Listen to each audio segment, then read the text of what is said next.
Chapter 15. That the soul proper, in fact and name, is the rational soul, while the others are called so equivocally, wherein also is this statement, that the power of the mind extends throughout the whole body in fitting contact with every part. Now, if some things in creation possess the nutritive faculty, and others again are regulated by the perceptive faculty, while the former have no share of perception nor the latter of the intellectual nature, and if for this reason anyone is inclined to the opinion of a plurality of souls, such a man will be positing a variety of souls in a way not in accordance with the distinguishing definition.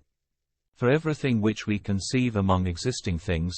if it be perfectly that which it is also properly called by the name it bears, but of that which is not every respect what it is called, the appellation also is vain. For instance, if one were to show as true bread, we say that he properly applies the name to the subject, but if one were to show us instead that which had been made of stone to resemble the natural bread, which had the same shape, and equal size, and similarity of color, so as in most points to be the same with its prototype, but which yet lacks the power of being food, on this account we say that the stone receives the name of bread, not properly, but by a misnomer, and all things which fall under the same description, which are not absolutely what they are called, have their name from a misuse of terms. Thus, as the soul finds its perfection in that which is intellectual and rational, everything that is not so may indeed share the name of soul, but is not really soul, but a certain vital energy associated with the appellation of soul.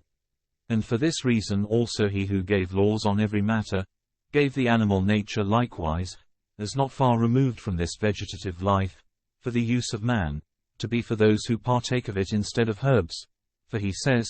"You shall eat all kinds of flesh even as the green herb," for the perceptive energy seems to have but a slight advantage over that which is nourished and grows without it. Let this teach carnal men not to bind their intellect closely to the phenomena of sense, but rather to busy themselves with their spiritual advantages, as the true soul is found in these, while sense has equal power also among the brute creation. The course of our argument, however, has diverged to another point, for the subject of our speculation was not the fact that the energy of mind is of more dignity among the attributes we conceive in man than the material element of his being, but the fact that the mind is not confined to any one part of us, but is equally in all and through all, neither surrounding anything without, nor being enclosed within anything. For these phrases are properly applied to casks or other bodies that are placed one inside the other, but the union of the mental with the bodily presents a connection unspeakable and inconceivable, not being within it, for the incorporeal is not enclosed in a body, nor yet surrounding it without, for that which is incorporeal does not include anything, but the mind approaching our nature in some inexplicable and incomprehensible way, and coming into contact with it, is to be regarded as both in it and around it, neither implanted in it nor enfolded with it, but in a way which we cannot speak or think, except so far as this, that while the nature prospers according to its own order, the mind is also operative. But if any misfortune befalls the former, the movement of the intellect halts correspondingly.